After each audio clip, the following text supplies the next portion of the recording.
Les chiffres du chômage, ils viennent de nous parvenir et comme attendu, ils sont mauvais. Le nombre de demandeurs d'emploi inscrits en catégorie A est en hausse de 1,3% sur le mois de juillet. Ça fait un total de 2 756 000 Français qui sont actuellement sans emploi.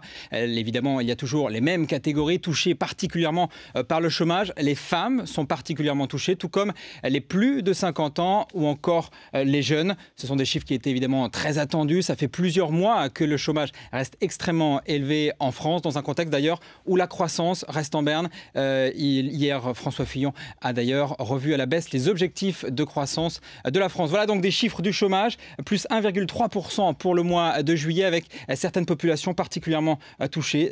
Plus de 34 000 chômeurs en plus le mois dernier. Du côté des catégories A, on a donc un chômage en hausse de 1,3%. 2 750 000 chômeurs sont actuellement inscrits à Pôle emploi. Alors pour parler et décrypter un petit peu ces chiffres qui viennent de nous parvenir, Philippe Chalmin, vous êtes par téléphone avec nous. Quelle est votre première réaction? C'est pas franchement une surprise?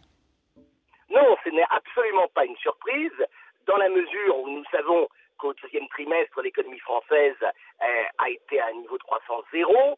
On se doute bien que le troisième trimestre ne va pas être extraordinaire. Et jusque-là, c'était quand même un peu paradoxal.